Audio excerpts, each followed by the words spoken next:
오늘 본문인 야고보서 5장 이 말씀 앞에 나오는 야고보서 5장 7절부터 12절까지의 말씀을 보면 참된 믿음은 참된 인내를 낳는다라는 그러한 내용이 나와 있습니다. 그래서 인내와 연관된 단어, 명사와 동사가 6개가 등장합니다. 그리고 오늘 본문에 보면 13절부터 17절까지 기도와 관련된 동사와 명사가 7번 등장합니다. 인내에 대한 단어가 나오고 반복해서 나오고 또 이어서 기도에 대한 내용이 나오는데 이 내용이 사실 야고보서 앞부분에도 나와 있습니다. 한번 1장으로 한번 넘어가 보실래요? 야고보서 1장 4절과 5절 말씀입니다. 야고보서 1장 4절과 5절 말씀 찾으신 분들 함께 합독하겠습니다. 인내를 온전히 이루라. 이는 너희로 온전하고 구비하여 조금도 부족함이 없게 하려 함이라. 너희 중에 누구든지 지혜가 부족하거든 모든 사람에게 후히 주시고 꾸짖지 아니하시는 하나님께 구하라. 그리하면 주시리라. 아멘. 인내를 온전히 이루라 이렇게 말하고 이어서 하나님께 구하라. 그리하면 주시리라 이렇게 말씀하고 있습니다. 그러니까 야고보가 이 서신서를 써보낼 때 앞부분에 인내와 기도를 결합을 시키고 있습니다. 그리고 야고보서를 이 도입 부분뿐만 아니라 마지막 이 종결부에서도 보게 되면 다시 한 번 더 인내와 기도를 결합시키고 있습니다. 신앙생활함에 있어서 인내라고 하는 것은 너무너무 중요합니다. 하나님의 말씀대로 살아가는 것, 인내라는 요소가 참 중요한데 그 인내는 기도와 떼놓고 생각할 수가 없습니다. 기도와 아주 긴밀하게 연결되어져 있습니다. 기도 없이는 인내를 이룰 수 없기 때문에 그래서 야고보가 이 인내와 기도를 연달아서 묶어서 이야기하고 있습니다.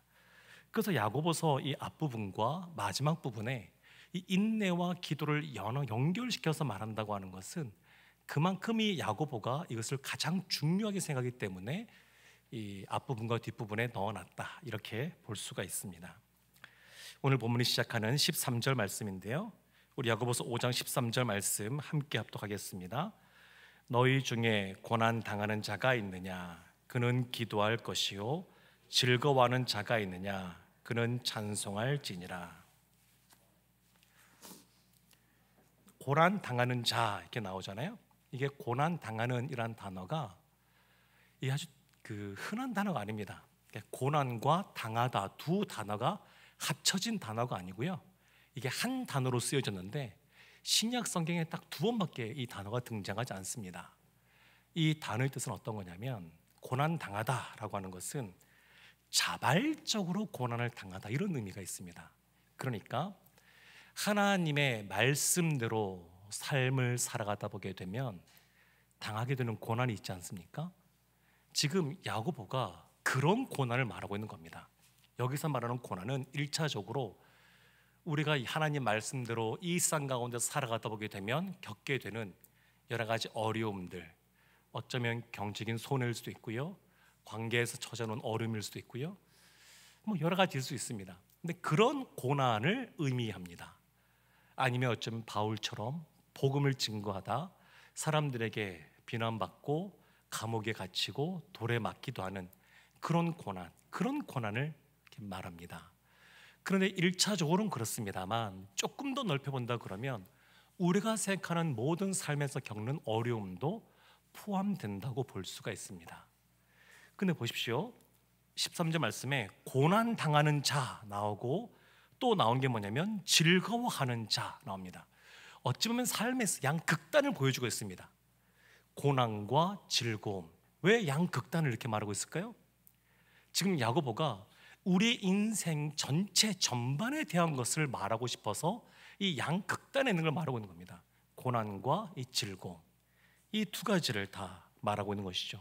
삶의 우리 모든 삶의 정황을 포괄하는 단어라고 할 수 있습니다. 그러면 이 고난 당할 때 어떻게 해야 되느냐? 기도해야 된다 이렇게 말한다. 기도해야 된다. 즐거울 때는 찬송해야 된다 이렇게 말을 하고 있습니다. 근데 이것이 참 쉬운 것이 아닙니다. 사람이 배가 부르면 어떤가요? 배가 부르고 등이 따시면 졸립죠. 그리고 느슨해지고 너무나 자연스럽습니다. 사람은 기본적으로 아담이 죄를 지은 이후에 죄인의 속성이 있습니다.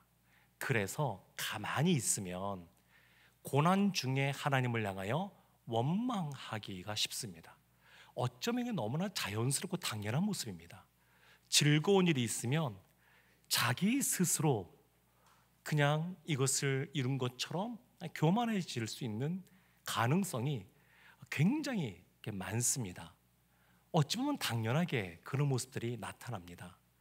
그런데 이것이 너무나 자연스러운 모습이지만 이 지금 야고보가 말한 것은 뭐냐면 그렇게 하지 말고 이 고난 중에 있을 때 우리의 궁핍함을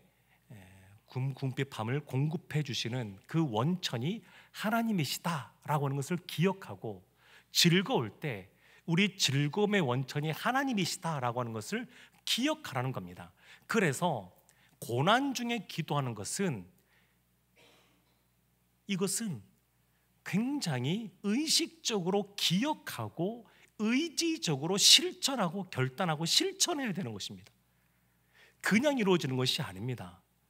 고난과 즐거울 때만이 아니라 우리의 삶의 모든 순간이 다 마찬가지입니다. 가만히 있으면 저절로 기도가 되는 것이 아닙니다. 기도는 늘 기억해야 되는 것이고 자기를 쳐서 복종시켜야지만 할 수 있는 것이 기도입니다. 지금 야고보가 그것을 말하고 있습니다. 여기서 보면 기도할 것이요 찬송할지니라 이 단어들을 보면 이 동사들이 현재 시제로 되어 있습니다. 현재 시제. 그러니까 이 말은 뭐냐면 항상 우리의 삶의 형편이 어떠하든지 기도하고 찬송하라는 겁니다.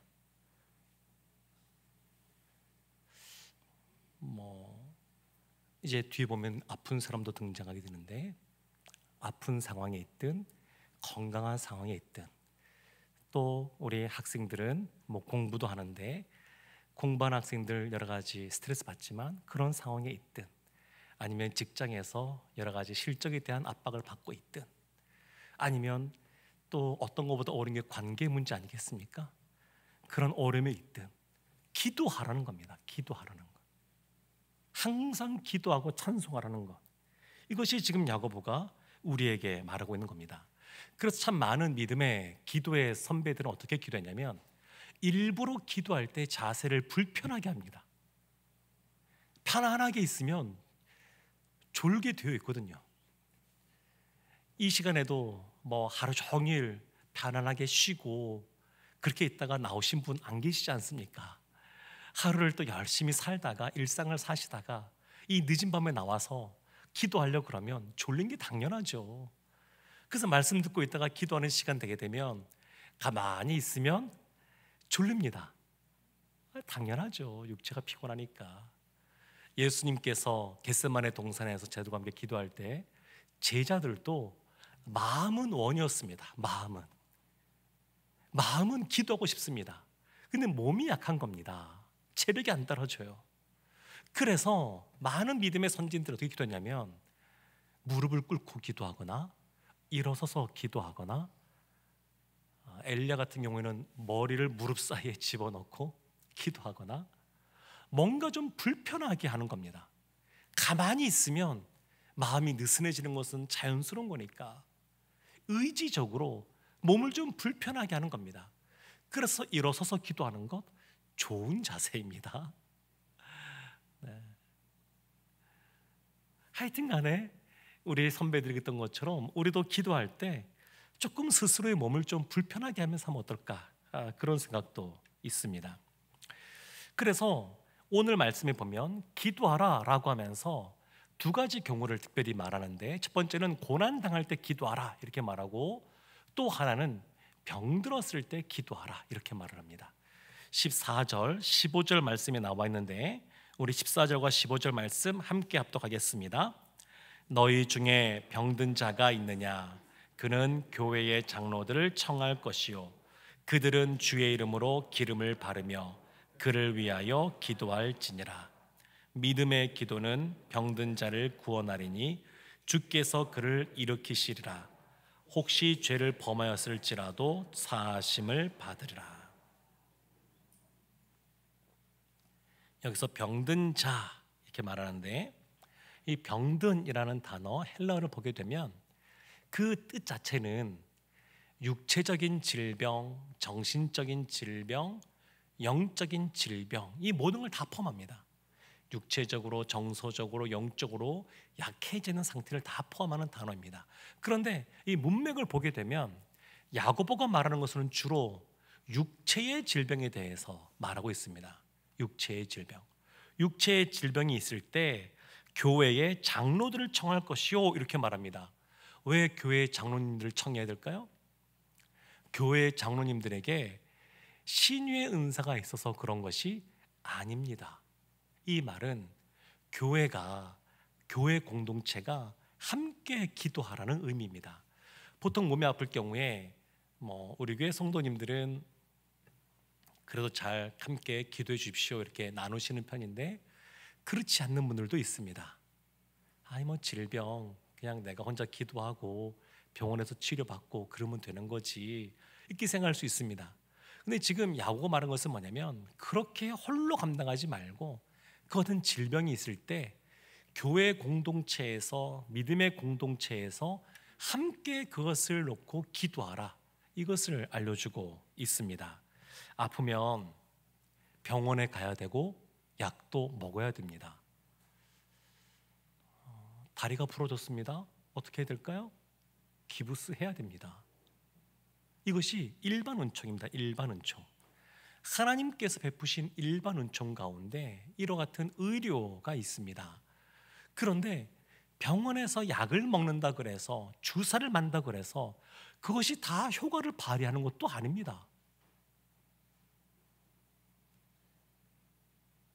그러니까 그 약을 먹을 때 그것이 잘 그 목적대로 효과가 발휘될 수 있도록 기도해야 됩니다.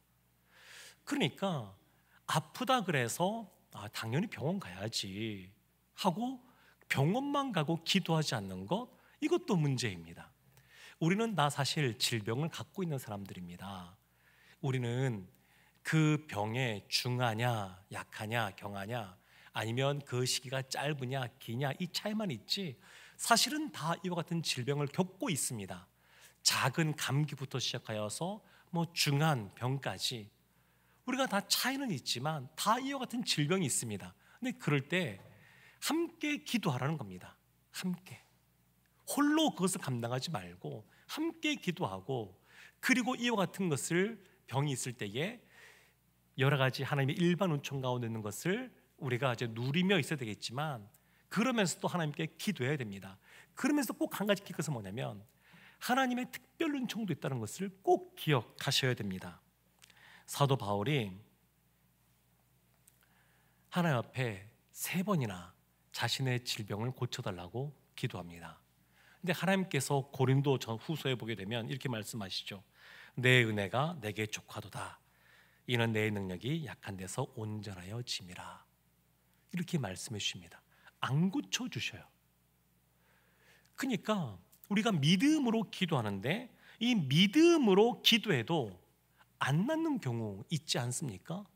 사실은 꽤 많지 않습니까? 믿음으로 기도해도 낫지 않는 경우들이 있습니다. 그러면 이건 어떻게 우리가 이해해야 될까요?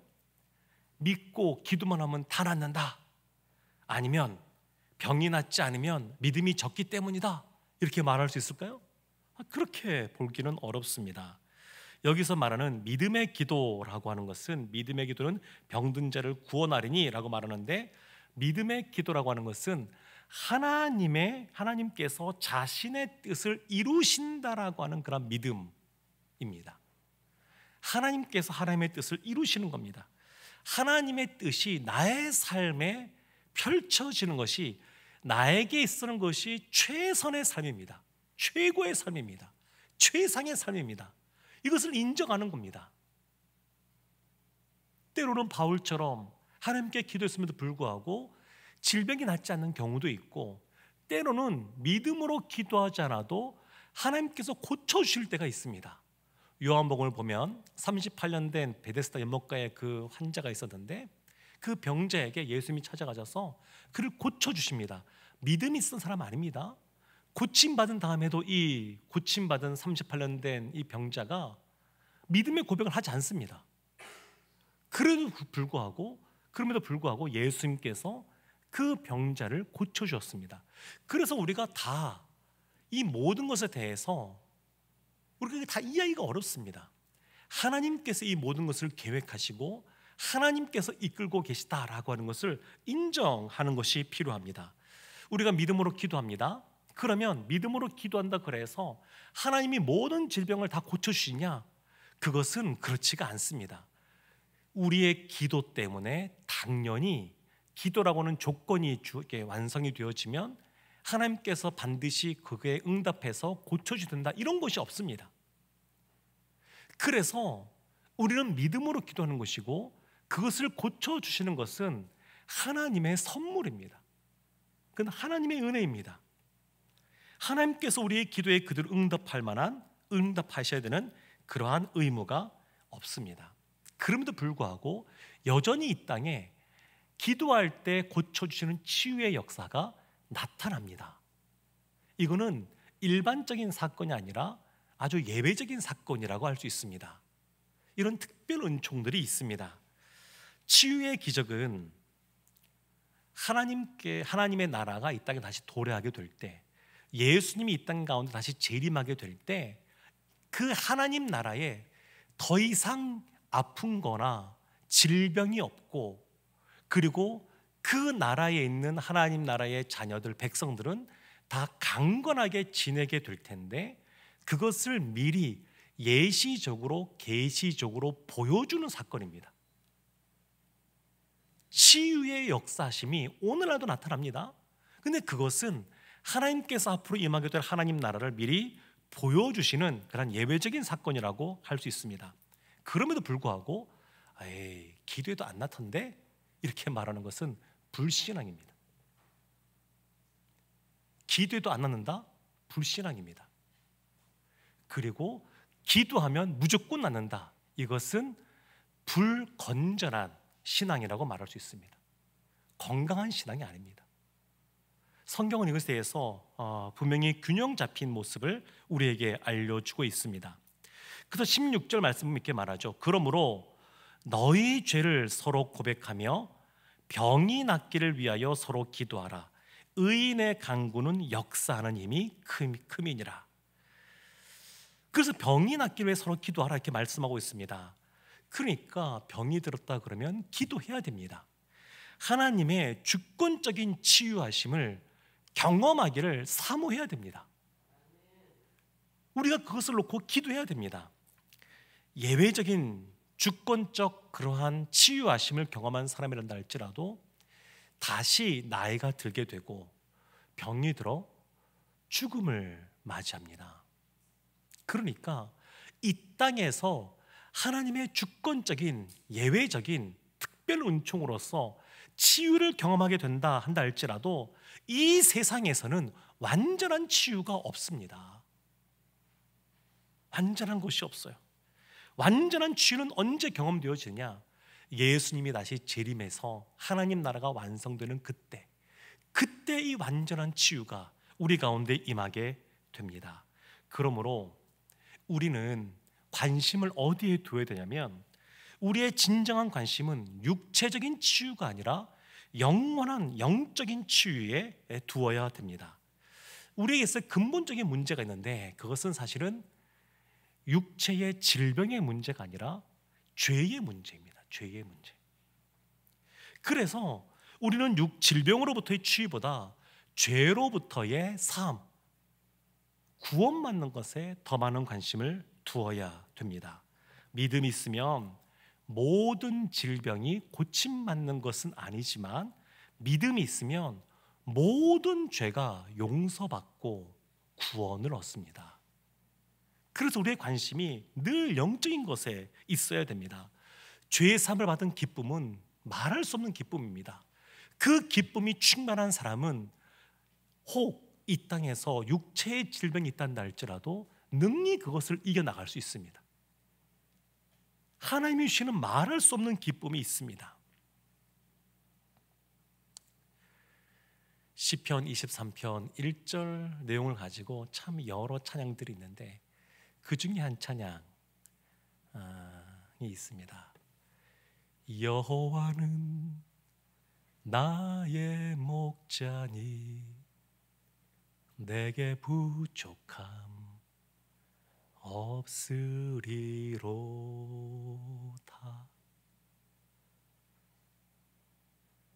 믿음으로 기도했음에도 불구하고 질병이 낫지 않게 되고, 그리고 믿음으로 기도했음에도 불구하고 하나님께서 그 영혼을 하늘나라로 거처를 옮기게 될 때 우리가 꼭 기억할 것은 뭐냐면, 그럼에도 불구하고 하나님은 선한 목자로서 우리에게 부족함 없이 행하신다는 겁니다.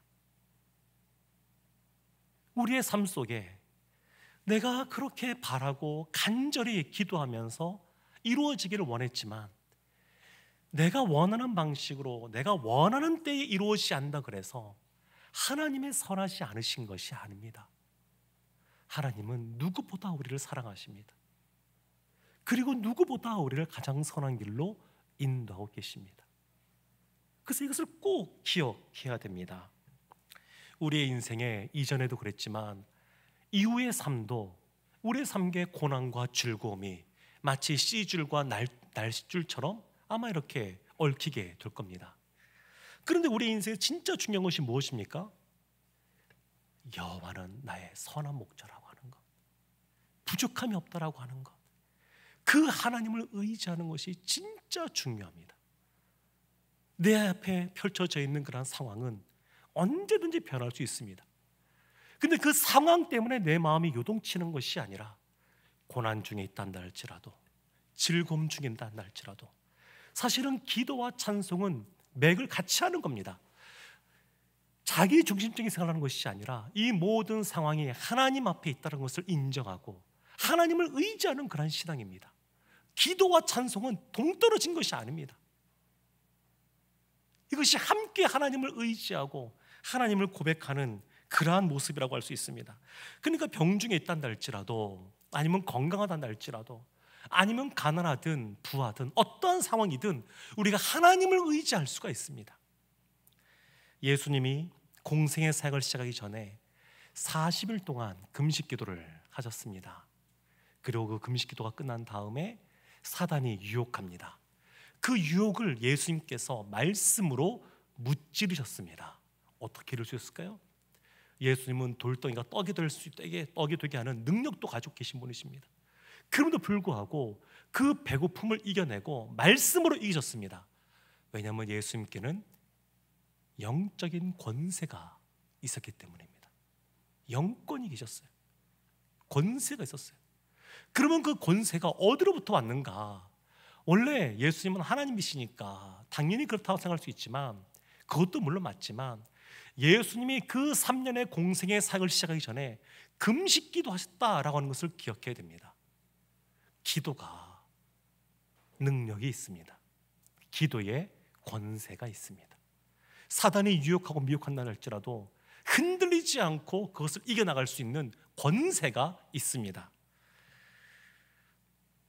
야고보서를 쓴 이 야고보, 아마도 예수님의 동생 야고보가 아닐까 이렇게들 많이 보고 있는데, 그 야고보의 별명이 뭐냐면 낙타무릎입니다. 낙타무릎.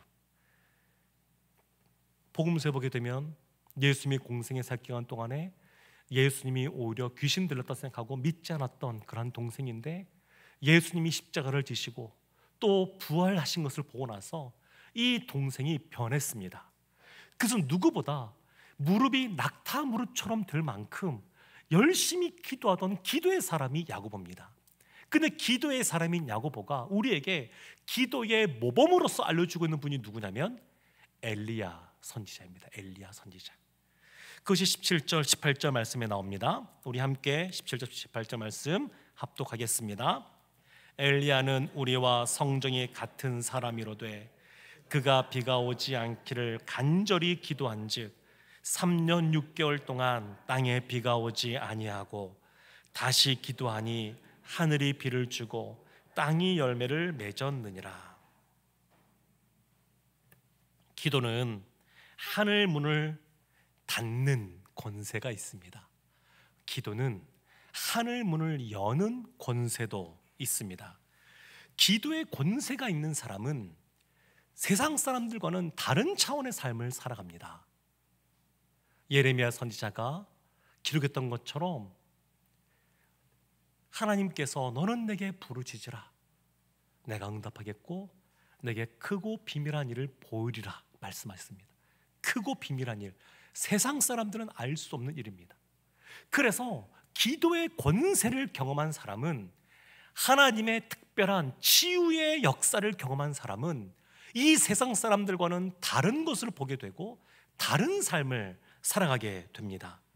성경은 그냥 단순히 우리에게 지식을 전달해 주는 책이 아닙니다. 기도의 그러한 권세를 경험하지 못하면 이 성경은 그냥 지식 가운데 머무르고 맙니다. 그러면 신앙생활이 어떻게 되냐면 신앙생활이 메말라지게 됩니다. 언제 주님 앞에 눈물을 흘렸는지 기억이 나지 않고 신앙생활하면서 뜨거워지는 걸 경험하지 못하고 그냥 머리로만 남아 있습니다. 근데 신앙생활은 그런 것이 아닙니다. 아는 것뿐만 아니라 여전히 지금도 하나님이 살아 역사하셔서 병든 자를 고쳐주시고 고난 가운데 있는 사람이 기도할 때 그 상황을 돌파하게 되고 이런 것을 경험하는 것이 신앙생활입니다.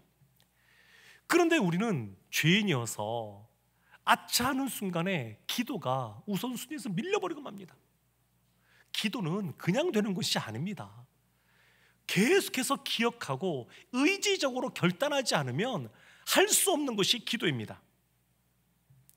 기도는 이것저것 다 해보고 도저히 될 수 있는 방법이 없으니까, 앞뒤 의자가 꽉꽉 막혔으니까, 그러니까 마지막 수단, 최후의 수단으로 하는 것이 기도가 아닙니다.